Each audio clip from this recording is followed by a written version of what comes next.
بسم الله والحمد لله والصلاة والسلام على رسول الله وعلى آله وصحبه ومن والاه وبعد. مشاهدينا الكرام، بعض الإخوة يسأل: هل الجنة فيها حيوانات ولا فيها الإنس والجن والحور العين والغلمان المخلدون فقط؟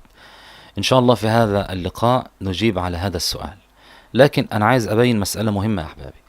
بعض الإخوة عندما نتكلم عن هذه الأمور يعيب علينا التحدث في هذه الأمور، ويقول أن هذا البحث لا جدوى منه، لماذا تبحثون في هذه التفاصيل؟ ابحثوا في أمور تنفع الناس.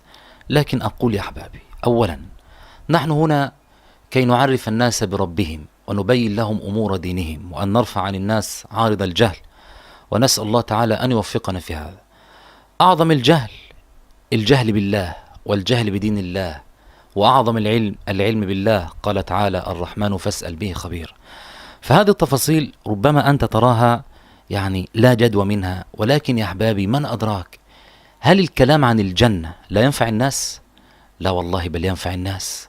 الكلام عن الجنة وتفاصيل الجنة من أنفع الكلام للناس، فالقلوب تتوق لها وتسافر عبر لقاء كهذا اللقاء إليها. وأحب أن أؤصل لمسألة مهمة يا أخي الحبيب، يا من يعني تعيب علينا الكلام في مثل هذه التفاصيل.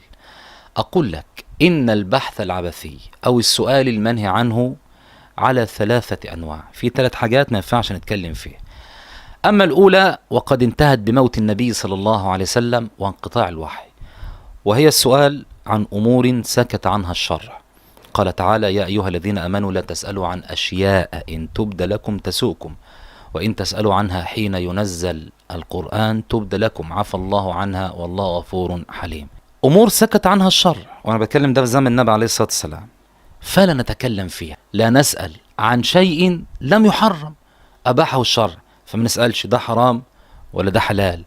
عن عبادة لم نؤمر بها، هل هي عبادة أم لا؟ ما وراء ذلك لا نسأل عنه. ومن هذا ما جاء في صحيح مسلم عن أبي هريرة قال: خطبنا رسول الله صلى الله عليه وسلم فقال: أيها الناس، إن الله قد فرض عليكم الحج فحجوا. فقال رجل: أكل عام يا رسول الله؟ فسكت حتى قالها 3، فقال صلى الله عليه وسلم: لو قلت نعم لوجبت ولما استطعتم.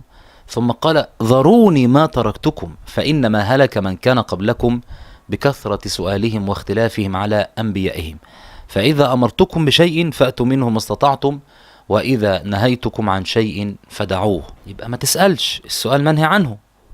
وفي فترة من الفترات نهي الصحابة عن السؤال، كما قال أنس ابن مالك: نهينا أن نسأل رسول الله صلى الله عليه وسلم عن شيء، فكان يعجبنا أن يأتي الرجل العاقل من البدية فيسأل النبي محمد صلى الله عليه وسلم ونحن نسمع. لذلك قال النبي صلى الله عليه وسلم فيما رواه البخاري في صحيحه عن عامر بن سعد بن أبي وقاص عن أبيه أن النبي صلى الله عليه وسلم قال: احفظ هذا الحديث أخي الحبيب وأختي الغالية، قال: إن أعظم المسلمين جرما من سأل عن شيء لم يحرم فحرم من أجل مسألته. فده أول شيء، وهذا انتهى بموت النبي صلى الله عليه وسلم ولنا فيه عبرة. الثاني البحث فيما وراء المعنى، وهذا حرام.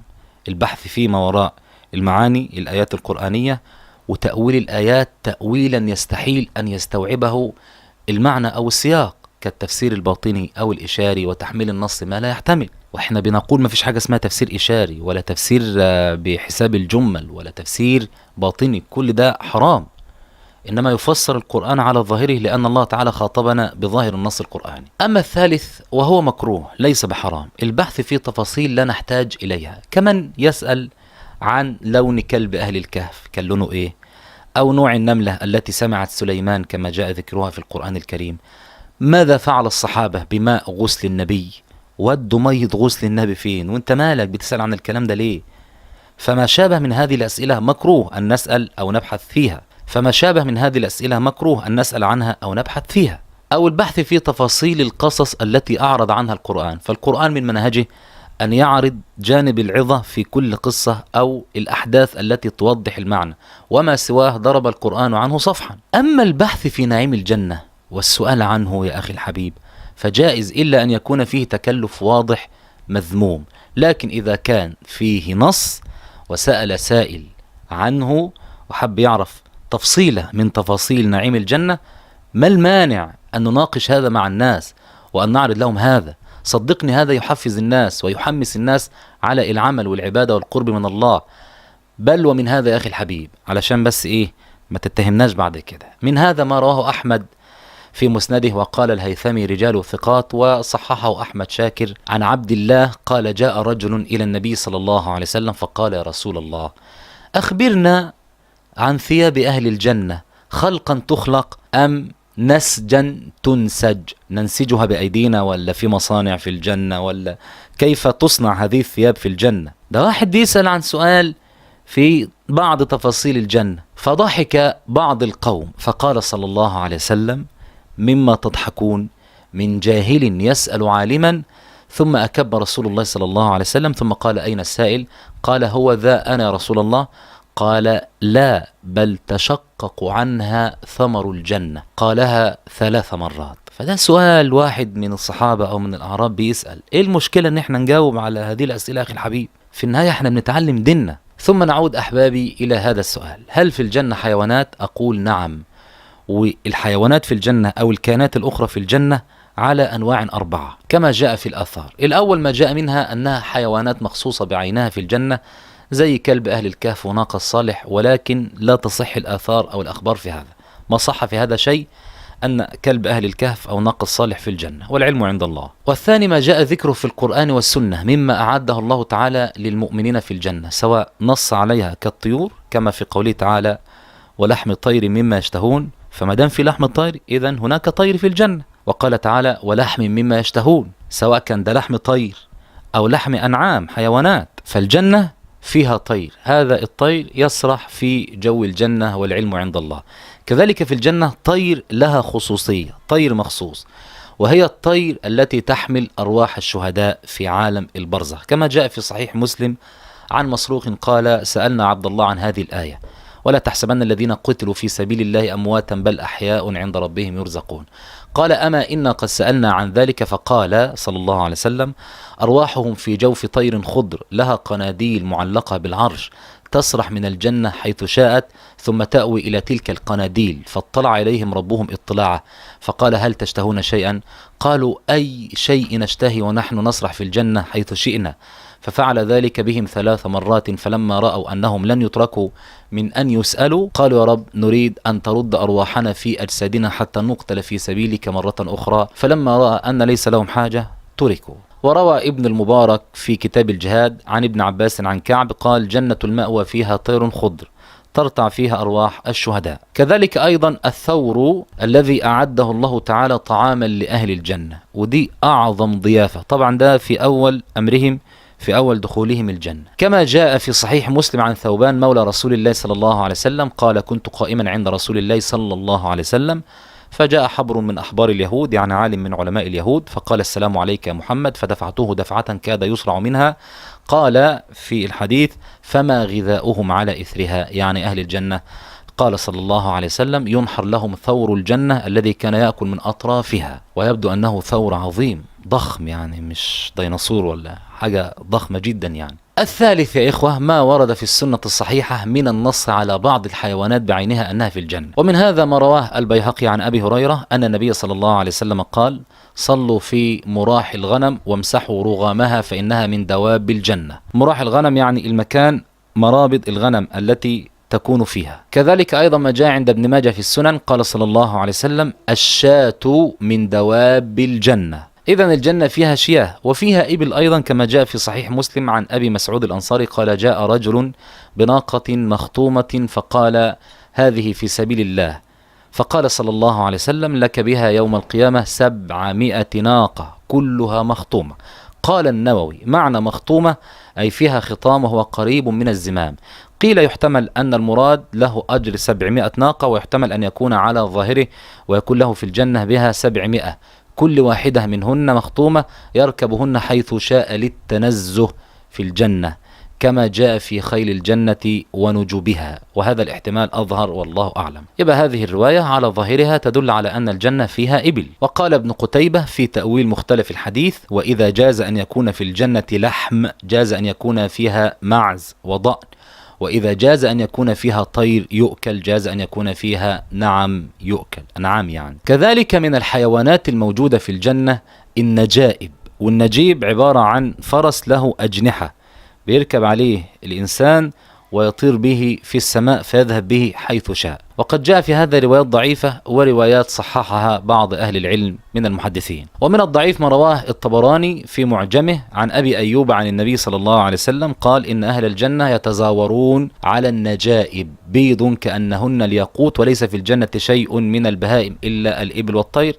وهذه رواية ضعفها الهيثمي في مجمع الزوائد، وكذلك ضعفها العلامة الألباني. أما ما صح ما رواه الإمام الترمذي عن سليمان بن بريدة عن أبيه أن رجلا سأل النبي صلى الله عليه وسلم فقال: يا رسول الله، هل في الجنة من خيل؟ قال: إن الله أدخلك الجنة فلا تشاء أن تحمل فيها على فرس من ياقوتة حمراء يطير بك في الجنة حيث شئت إلا فعلت. فتخيل أنك تركب على هذا الفرس الذي له أجنحة الذي يسمى النجيب الذي يشبه الياقوتة ويمشي بك من فوق الحدائق والنخيل والبساتين والقصور، وتقول له: وديني عند فلان أزوره في قصره، فيذهب بك كما تشاء. قال: وسأله رجل فقال: رسول الله، هل في الجنة من إبل؟ قال: فلم يقل له ما قال لصاحبه، لكن قال: إن يدخلك الله الجنة يكن لك فيها ما اشتهت نفسك ولذت عينك. فوسائل المواصلات في الجنة يا أخوانا النجائب، تركب على هذا الفرس.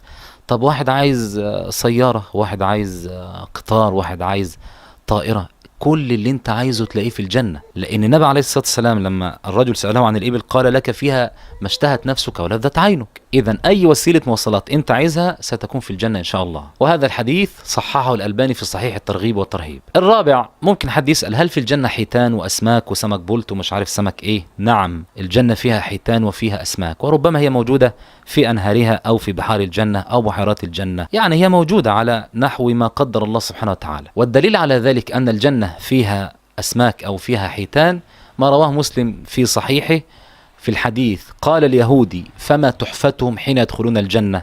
سؤال عن أهل الجنة في حال الدخول، فقال صلى الله عليه وسلم: زيادة كبد النون. النون اللي هو الحوت، كما قال تعالى: وذنوني إذ ذهب مغاضبا. ذنون اللي هو يونس صاحب الحوت. ومن هذا أيضا ما رواه مسلم في صحيح عن أبي سعيد الخدري وفيه: فأتى رجل من اليهود فقال: بارك الرحمن عليك أبا القاسم، ألا أخبرك بنزل أهل الجنة يوم القيامة؟ قال: بلى.